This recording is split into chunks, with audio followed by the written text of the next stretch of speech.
Hey, what's up guys? Ken here from the Retro Toyscapedes channel in Malaysia. So he's finally here in hand. Horde's Horde Trooper. Even before you get him out of the package, you can see just how stunning this killer robot looks. How shiny the paint applications are. And of course, the grand return of the evil Horde sticker. Trust me, Horde sticker, you have been missed. Now back at the package, and you get clear instructions on how to shatter your Horde Trooper apart with the action feature by hitting the emblem in the center of his chest. This thing is basically Horde's crash test dummy. He built them to be destroyed because I guess he hates everything. Now the stunning card artwork has the Thunder Punch He-Man laying waste to an army of Horde Troopers.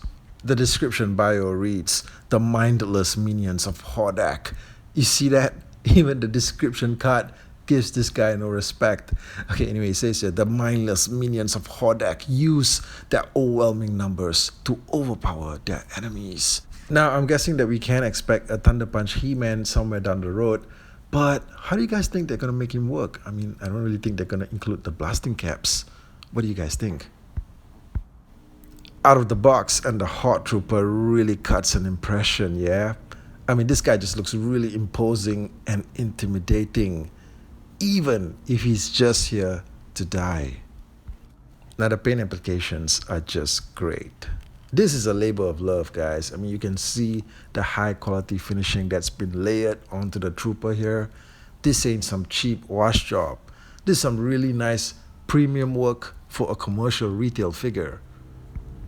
And you can see also that there's quite a fair bit of detailing worked into the sculpt as well, which looks really nice. In fact, all this detail is in the exact same position and of the same style as the original 80s figure. Yeah, you get a lot of bits of circuitry and wires and panels everywhere. And yeah, I mean, you even get circuitry right here on his butt. Okay, yeah, there's circuitry right there on the Horde Trooper's butt. What's really impressive is that the head articulation gets a really good range, unlike that of the 80s figure.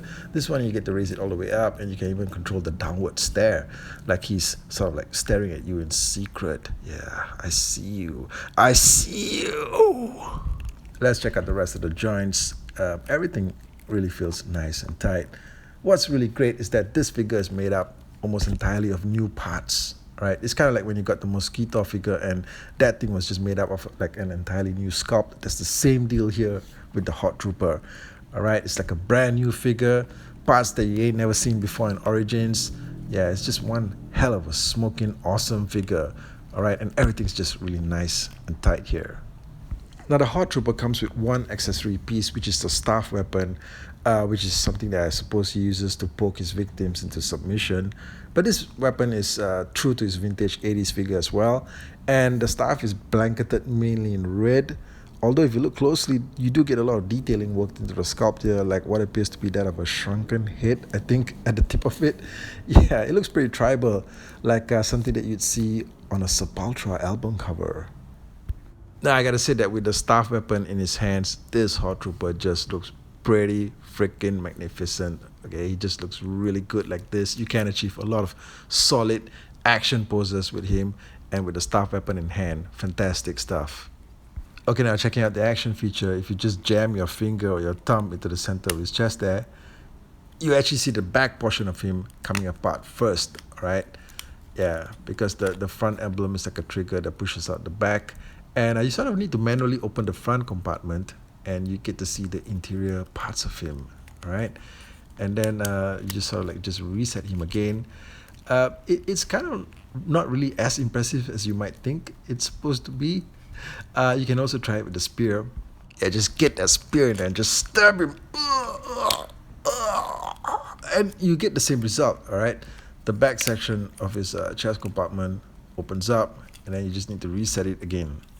Now, the thing is that you can sort of just pry the two sections apart with just your fingers. You don't even need the bat emblem at the center of his chest to do anything. You can just sort of like just do it manually like this. And that's pretty disappointing because you're kind of like hoping that they would have actually improved on this feature. And even if you lift up his shoulders like so, you know, you can get the chest compartments to open up.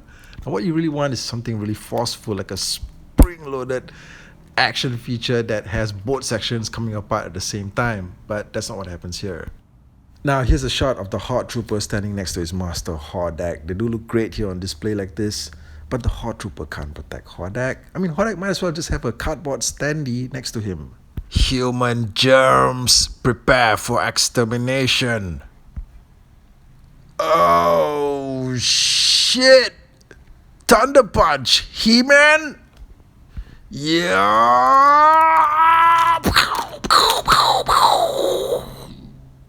The package, of course, comes with a brand new mini comic, Sunman Rises. I'll be doing a full review of this on the channel pretty soon. Look out for that one. Clawful kind of looks like a Muppet here on the cover. Now, based on the instructional guide, I was actually pretty surprised to see that quite a number of parts can be removed, disassembled, and reattached back or custom fit to other pieces. I was pretty sure that the torso section could not be removed, but apparently you can, okay? And this offers you a variety of possible mix and match options, you know, like maybe you could have him with Trapjaw's legs if you wanted. The other thing that's really cool is that you can actually get the head on this guy removed. Alright, for some reason I just thought that all these parts were glued on there, it was just stuck on there.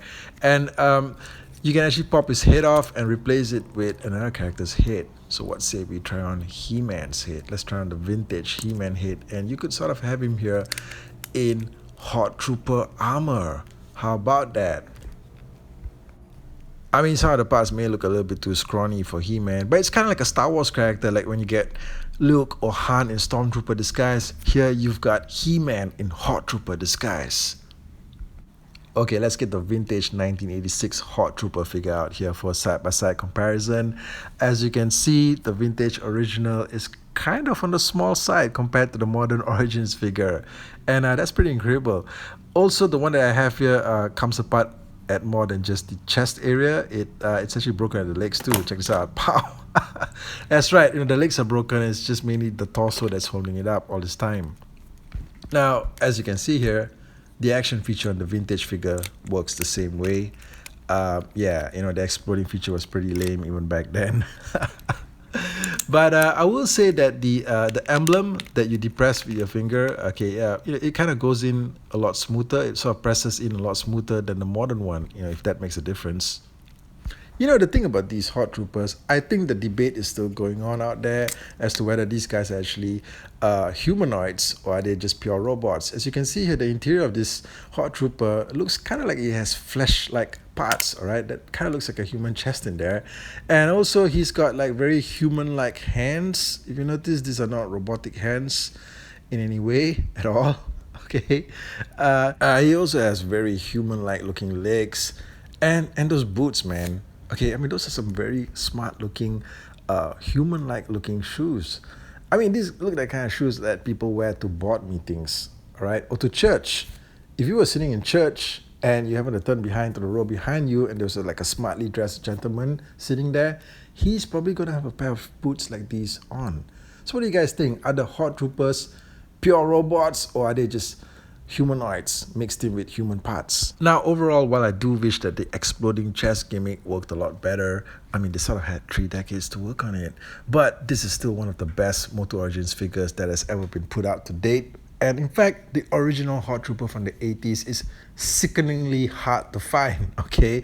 So do not miss your opportunity to grab this guy. Let me know what you think of him. Let me know what you guys think of the video. And I do hope that I've earned your subscription if I haven't already. Do help me reach the 3,000 subscribers mark as my next milestone for the channel. And I'll catch all of you guys again real soon with more content. Thank you and take care.